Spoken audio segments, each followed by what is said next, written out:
Okay, so we just came back from seeing Batman v Superman: Dawn of Justice. I have already seen it. Daniel just saw it for the first time now. Yeah. And this is going to be our spoiler talk video. So we're going to go in depth on this movie. We're going to give you our deepest thoughts on this movie. Yes. And talk spoilers, obviously. It's a funny story. The first time I saw the movie and little Bruce Wayne was getting lifted up by the bats, I instantly thought, holy crap, this movie's going to suck. And then he said it was a dream, and it's all okay because it's a dream, so it didn't actually happen. Also, speaking of the dreams, there are a lot of dream sequences. There are a lot of dream sequences, and I don't have a huge problem with it, but I think that some of the dream sequences are not needed. Well, there's the one where you know how he goes to try and find the kryptonite, and then he goes to this desert place, and there's like a volcano sand kind of thing. I think you remember that dream. Yes, that dream sequence was actually... I don't think that was Earth. I think that was Apokolips, which is the planet that Darkseid is from. Oh. Some people don't like that dream sequence. I like it because it adds to the build-up and the tension of Superman and Batman. Like, Superman must be stopped. And this... I will say that this movie kind of feels more like a Batman movie than a Superman movie because it really focuses more on Batman's side of the story more than Superman, I guess. Yeah, I think so. I love Batman. Oh my gosh, best Batman. He is ever possibly, and I have to say this. Sorry, Christopher Nolan, but the fighting with Batman is a lot better than Christopher Nolan's fighting. It fits this kind of thing, and it doesn't look silly. And actually, I enjoyed the fighting more. Going on to like the fighting, Batman fighting people. The choreography and the action, specifically with Batman fighting people, is, in my opinion, so much better than Christopher Nolan's choreography of fighting. His movies are great, but you never actually see the fist meet the face, I guess, in Christopher Nolan's Batman movies. It's more story oriented. So, and this, I actually have been waiting to talk about Batman as well because. Yeah. Batman is the spotlight character of this movie. He is rightly so. He is so He's perfect. Great in this movie. It's like Frank Miller is the guy who wrote Dark Knight Returns. It's like Frank Miller's Batman literally jumped off the pages and into this movie. He is a world-weary Batman. He is just so dark and brooding. And definitely kills a lot of people. Yes, he does kill a lot of people. I need to ask you, what did you think about that? Because Batman's one rule is not to kill. I loved it, and I heard someone who saw this explain this to me about the spray painting on the other suit in his garage. Is that Robin's suit? Yes, that is not Dick Grayson's suit. That is Jason Todd. Okay. Little backstory behind that. Jason Todd was actually killed off in comic books by the Joker. This is my thinking about this. So he's tormented by the death of his friend, someone who he has reared up, and someone who was going to take after him, but now he's dead. And so, like he's saying, he's world weary. He doesn't care very much anymore. He's kind of let loose. He's kind of lost the plot. Like he's a little bit insane, but he's just really. He's on just edge. Down. He's on edge. So killing people, I think that fits his character perfectly. For this, yes, it does. It really does. I think it does. That's why I don't mind the dream sequences so much, because I think it contributes to his insanity. It contributes to something that maybe he isn't. He's definitely not altogether. I think most of the dream sequences. I just realized this. Most of the dream sequences. All are from Batman. Yeah, they're all from Batman. The one where he's been lifted up by bats. The one in the desert. One terrifying one. Is when the bat comes out of his mum's grave. Oh yeah, that's scary. That was a good jump scare. That's a pretty good jump scare. I nearly jumped. I went just a little bit like that. I've seen it 3 times, and every time I tense up just for a little bit because Batman is not completely insane, but he does walk the line. Yeah. I think he's tipping over the line a little bit because he kills in this movie. But like you said, I actually don't have a problem with this. Batman killing. A lot of people have said like it doesn't really go in depth on him killing, and I would argue that it doesn't go too in depth on that. Yeah. But we can't, like, he looks at, if you know your comic books and you see him looking at Jason Todd's suit, you'll understand, like, you'll understand that, like, his Yeah. world where this is an older Batman, one that doesn't take people's shit anymore. Concerning the tension between Superman and Batman, it's okay. The build up to the inevitable conflict is good. I like it, but when we start to see these little, like, the photos that are sent to Clark, and then the photos that are sent to Bruce Wayne, we know they're from Lex Luthor. Lex Luthor has had Martha Kent captured. Mm-hmm. And tortured, whatever. And this is what is the biggest thing that encourages Superman to go and fight Batman.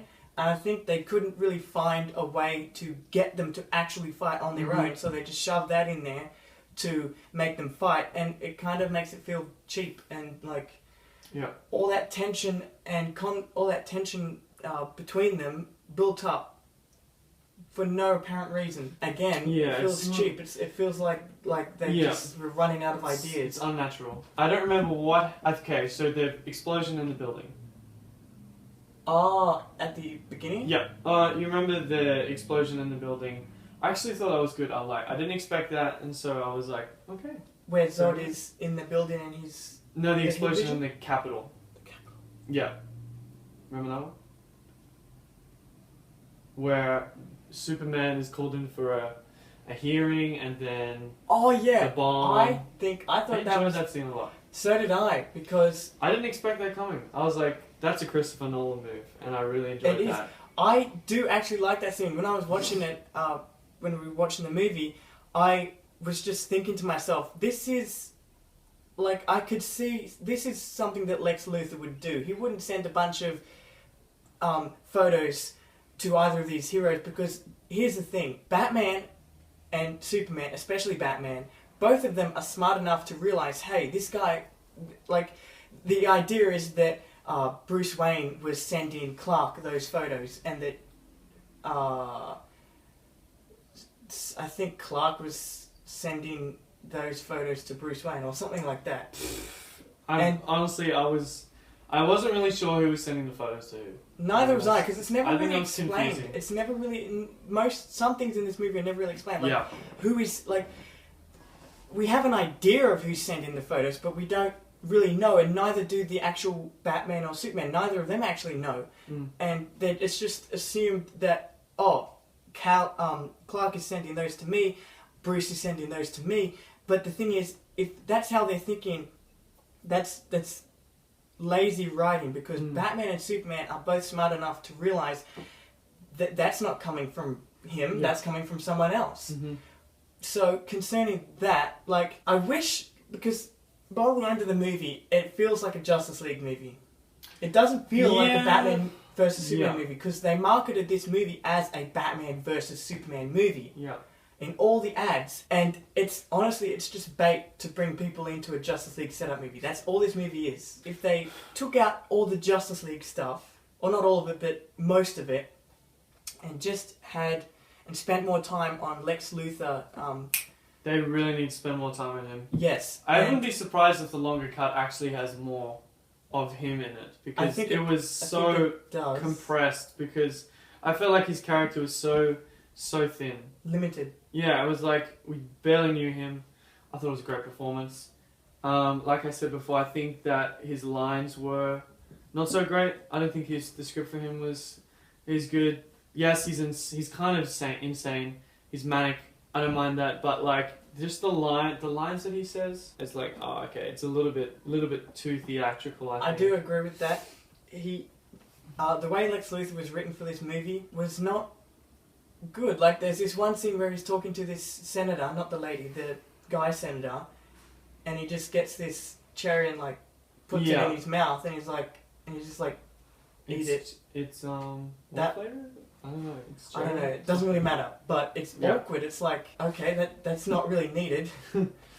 But the thing is, with this Lex Luthor, is he is not actually Lex Luthor. He's Alexander Luthor, Lex Luthor's son. That Okay. that isn't a fish. That's a fact, but it's never really explained in the movie. Okay. Some people might say, okay, it's not actually Lex Luthor, so they can get away with this Luthor being insane. If they wanted to make this this Luthor insane, at least go more in depth to the character. There wasn't much depth, as you said. Yeah. After watching the movie, there wasn't much That's depth. why I would enjoy a longer cut, just to see more of him in the movie. I'd like to see, because Jesse Eisenberg has acting potential. Like Yes, he's very good. And when I heard that he was doing Lex Luthor, I was like, that's perfect.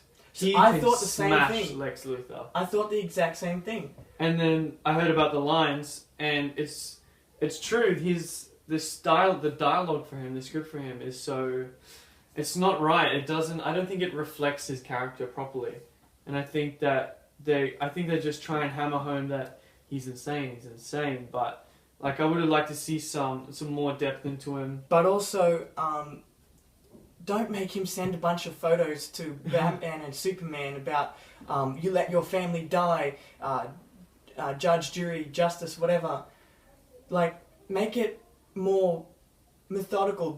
Put more effort into his actual plan of making them fight, and also they could have gone more in depth to Lex Luthor, because he does say, "Oh, my father." He mentions that his father beat him and stuff. Yep. I was like, good. I was like, yes, finally some depth. It would have been great if we would have seen that. Yeah. Like, if they would have visualized it and seen it, like, that could have been a dream sequence, because there are a lot of them in this movie, as we mentioned, and so if they would have had that as a dream sequence, him getting beaten up by his father, and wouldn't it be amazing? Because Lex Luthor hates the idea of God in the comic books, and it's very loosely seen in this movie, but he just hates the idea of God. So it would have been great to see Alexander Luthor as a child getting beaten up by Lex Luthor, doing it like the Old Testament way, like, you have to submit to me, I'm your father, this is what God is asking you, stuff like that. Yeah. And then we would have understood, wow, that's why he hates the idea of God, and that's why, just one small dream sequence of that happening and that dialogue from his father would have been great. Yeah. I would have been instantly on board with, like, okay, I understand why he hates Superman, because it's not that he hates Superman, it's that he hates the idea of a god. He hates that idea. Yeah. And it would have been great to see that. Yeah. But wasn't there? we have to mention Wonder Woman. Yeah, we do have to talk about her. Wonder Woman, Okay. I think, didn't have to be in the movie. I think she was just, like... She really didn't. And that's something sad to say. Like, she really didn't have to be in that movie at all. Yeah, like... You didn't need They Wonder give Woman. us this excuse, like, oh, she's chasing a picture. That's That's the only That's reason the she's whole in this story. movie. That's the only reason she's in this movie, because of a damn picture, and she doesn't even get it in the end. It's crazy, but I will say that she was still awesome, despite the fact that she didn't need to be in the movie. She's a good actress. She was still awesome, and I'm looking forward to her. I'm looking Yeah. forward to seeing Wonder Woman because she's a female empowerment character. She is a female So I'm empowerment excited character. to see that. I'm just excited to see, like, mean man just say, "Oh, what are you gonna do? You're a woman," and then she, like, kick his butt and stuff. Just that idea of that. If they do that, like, explore female rights and stuff in Wonder Woman, that'll be a great movie. I can't wait for that. I can't wait for Wonder Woman. She was not needed, but I think she was still awesome in the movie. Yeah, she's a good character, good choice. Just like I think Jesse Eisenberg is a good choice for Lex Luthor.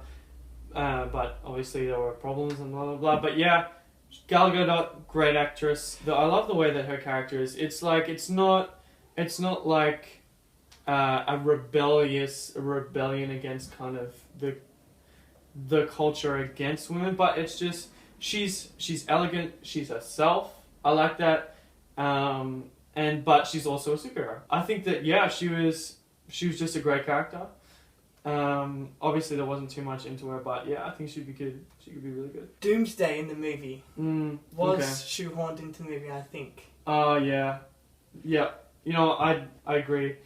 They just threw that in there's something that reminded me so much of another movie. When I watched, I think it was Spider-Man. The Rhino guy? Something, Where he's maybe. in a big metal suit? I don't know. I feel like it reminds me of just the reckless, just put a bad guy there. Put an end boss there. But, The story of how Doomsday was made? yeah, I mean... It's really weird. Like, it's just... like, for goodness sake, okay, the Kryptonian ship says it's forbidden to create ancient deformities. It's forbidden from the Krypton Council. And he's like, where are they?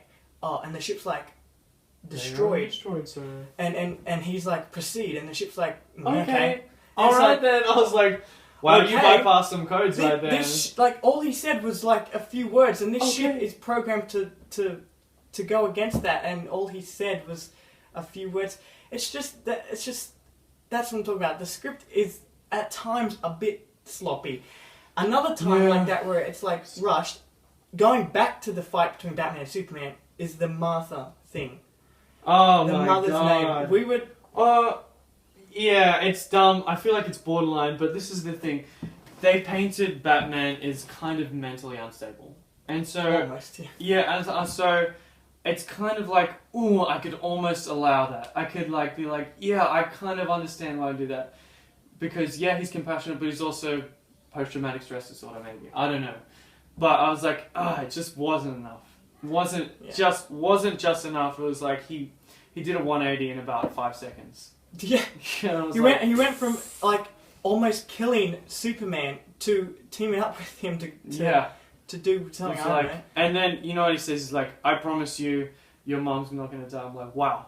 They became great friends in like the that's best shortest friendship amount of ever. time. I'm like, wow. I mean, what they could have done is had him like hold up, and I've just imagined this. I've imagined the whole movie in my mind how I would have done it as a director. Batman hold up the spear to Superman's neck and say, and basically threaten him like, this isn't over, something like that. Like, don't stop the conflict straight, like right there. The conflict is like quickly forgotten about in the movie because Yeah. you get Wonder Woman, Batman, and Superman teaming up to fight Doomsday. Daniel's going off doing something else, but we get it. We get that they're the Justice League. The Justice League movie's gonna. We get it all, okay? But you know what? Did it deliver to my expectations? To be honest, I expected a lot of this movie before the latest trailer came out, and I was like, I was so keen. I'm like, yes, Zack Snyder. He's got the darkness. He's got the action style. He's gonna make it great. It's gonna be interesting. It's gonna be 3 hours long, which I really hoped it would be.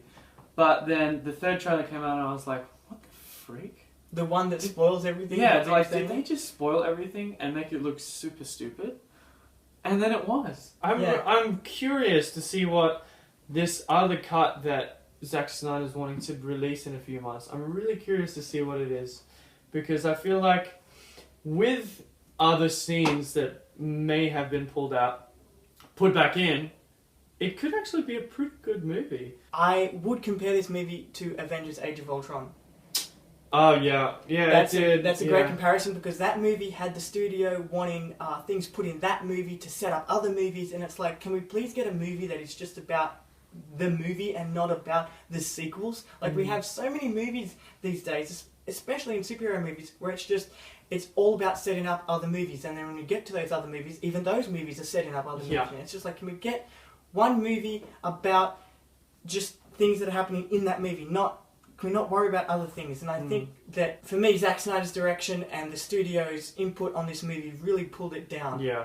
But look, this is an okay movie. It's not a horrible movie, but it's not a perfect movie either. I enjoyed going to watch it, and I don't regret watching it in the cinema. I don't regret watching it either. I just was a little let down with it, even though I kind of knew what it was going to turn out to be. We do advise you to watch it to get your own opinion on it. But for this video, please go down, like and comment on this video, and subscribe to my channel for more Yes, videos. do it. Okay. Okay, what are you going to do now?